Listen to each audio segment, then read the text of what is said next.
drag and drop question. All right, so we are now at our last interactions in our interaction menu, and this is the drag and drop question. Now, this one is a little bit longer and might be a little bit trickier to set up, but it is absolutely amazing. Setting up a drag and drop question feels very rewarding, and we are really pushing a much more deeper in terms of gamification, how you can set up your courses very quickly and have a great experience. So let's go ahead and set one up. So before actually creating that question, I will lay out a little bit the basics. What we will be using here is we'll be using this video, which is a shot of a forest. So let's say you're talking about the forest and you have a couple of tools and you want to know where you would be using each type of tool. So we'll be dragging tools from a toolbox to each location. That is the proper location to use said tool. It's going to be very fun. So what we're going to do first is that we are going to import our toolbox first in order to have something to drag the tools from. Let's do this first by starting. It will be an image. So I'm adding an image and I will upload the image and I have my toolbox right here. So choosing the toolbox, which is open, I'll just move it in place, kind of like if we would have like a tray or a menu. I'll resize it, maybe take out the shadow. That, not sure, but I guess that should be okay. And just save it. All right, so we have our toolbox here. Now that we have the toolbox, we will start with the actual drag and drop question. So opening the interaction menu, click on drag and drop question. Now we have the same layout that we had with the previous hotspot question, so you'll probably be familiar with this. Again, in case you don't remember, you can read the text on the box to remember what goes where. So here is where you enter the actual question. And this type of my question will be, drag the tools in the area they should be used. We'll resize this a little bit. And again, like the other questions, we'll move in appearance, change its appearance like so. Okay, so I have my questions set up. For the feedback, I'll click on the other. I'll set again the same visual standard, same visual style, and clicking on feedback, I will say, good, all tools are used properly. Feedback on fill could be wrong.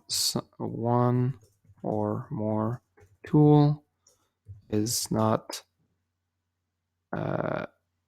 intended for that use. All right, so we have our feedback. We'll kind of leave it like this, and we'll put this here. So this is good for my feedback. If I click on my submit my answer, I'll move the answer a little bit higher. And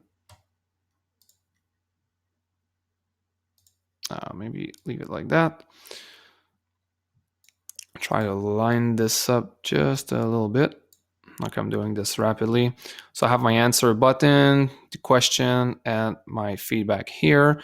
I have my toolbox here, and the draggable area will be those three elements, and we'll move to that now. Okay, so what do we do now? We see also that there's the action tab, like the other question before, where we can change the time where this question appear. And so the last thing that we have here is a button, like the other hotspot question, a add button. So we were going to be, like the previous one, adding some elements. So let's go ahead and click on that. And we are going to be adding drop zones this time. Now we have a text box and a circle. We'll start with the text box. And it's basically just a rectangle. It says text box, but it's basic. I mean, you can add text on it if you want. Like this is a tree or something like that. But for now, we'll just use it as a draggable area. So you can choose your area that you want, where you will want to drag your item. Let's say it's like this. I will modify the appearance a little bit as well. So let's make it a little bit transparent, but a little bit better, like so. Now, once you have your draggable area, there is one option here signified with the plus, which is called add a matching answer. Let's go ahead and click on that. And now it's kind of like the second step. We have the available draggable item. Now, if you want, you could also have another text box or another circle. It could be a circle saying like, this is a hammer and there's a hammer behind, and you would just drag the circle if you want. That you could set it up that way if you want. But we'll go, personally, my favorite way is we will go with an image. So choosing image, again, like adding an image interaction, we have to upload the actual image. So I'm going to click on upload. Library is coming up. And we have in our library 3 images that I've uploaded before. We're going to have cutters, shovel, and a chainsaw. So let's start with the chainsaw. So having the chainsaw here, you can see right away that my element is appearing, and I will drag it to this area to signify that we will use the chainsaw to cut the big tree.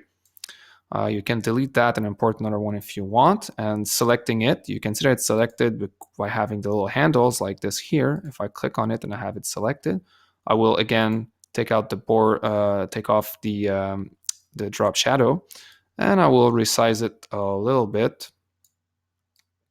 And I'll put it, let's say I'll put it, where would I put it? I'll put it here. Yeah, that seems good.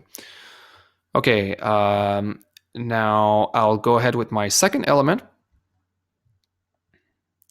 So again, click on add. This one will be a circle this time. So let's grab the circle. Let's move it wherever we want. Let's say we want to dig a hole around here. We'll leave it around that size, but again, you can resize it, change its appearance to match the other one. So like this. And again, add a matching answer. So again, we will insert an image, upload the image from the library, and this time we're going to be using the shovel to use in this area. So I'll be putting my shovel, I could put it right here. I will not, again, I'll put the style, which is empty, so that I don't have any drop shadow. And keep in mind that I chose images that are transparent as well. So make sure that you have PNGs that have transparency, or else you'll have like a black or a white background. So this is very nice when you have a transparency. You can just move your items the way you want. Maybe put it a bit bigger, I guess. Yeah, this should be a good place. Okay, and we'll move to our last element. So again, click on add, and this time it's going to be a text box again. Move it here, and it should be good. Maybe a little bit on the side here, because we'll have the handles, you'll see. Give the same appearance again, and add the matching answer. So you see the pattern repeating here. Once you're familiar with the pattern, you can do this very rapidly. We will upload our image, and this one would be the cutters. Since it's a small tree, we'll be cutting it with the cutters. Again, take off the shadow by putting an empty style. I'll put it a bit bigger, like so. And I'll put it here, I guess. That should be okay. Yeah. Maybe, you know what? Maybe I'll change the position. I think it'd be better if I'd put the shovel kind of like this, if it's on top, coming out on top. The chainsaw from the side a little bit. I'm doing this quickly, but you could just set them up so that they fit nicely in the toolbox. I mean, there's many ways to go at it. That should be fine for now. All right, so we're almost there. So one more thing to notice is that the draggable areas and and the elements, the draggable items, and the drop zone each have a color, a border color with a dotted line. These are not going to appear when you're going to preview the question. We'll see that later on. They are only here as a visual indicator. Blue goes with blue, orange goes with orange, and gray goes with gray here. So that's to know that these items belong to this draggable zone, this drop zone, this item belongs to this drop zone, etc. Also, One last thing, in order to know that it says drop zone, it will be the dotted lines, because let's say you do text box everywhere or circles everywhere. The dotted lines means it's going to be a drop zone, and the straight line means it's going to be your draggable item. So this is it. It wasn't too long, actually. So just click on save. And you have your drag and drop question set up. Now, as you can see, the elements moved. This is because we are in the builder and we are not editing the question. So it just shows where each item goes. If, for example, I click on edit question, they come back in here because this is where, like they would start being at the beginning. So that's just the way it is. So again, let's just click save. And let's go see what it looks like. So let's go in the preview publish tab.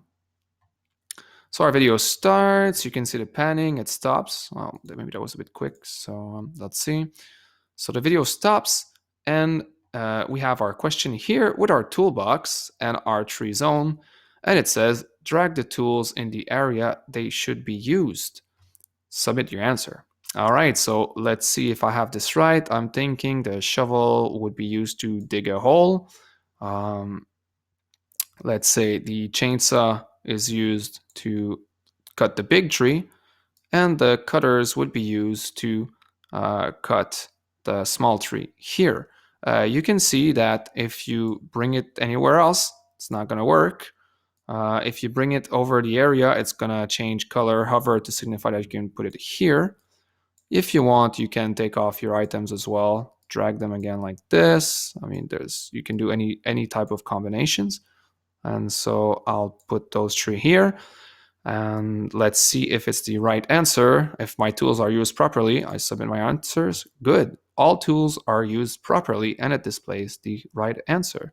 If I click on continue video, the video will continue playing. And so there you have it. If let's say I try with the shovel, real quick, the wrong answer, and I click submit your answer. Wrong. One or more tool is not intended for that use. So there you have it. This is how you are creating a drag and drop question. I mean, these questions are absolutely amazing. We're really entering in a gamification territory where you can do so many things in a work environment. Like you say now, it could be a toolbox, and you show what type of tool you would use in this kind of situation. But I'm showing this to you now, but it could be like plenty of different uses. I mean, again, the possibilities are endless. So I can't wait to see what you guys are going to come up with in terms of interesting questions and gamifications. So this is it for the drag and drop question.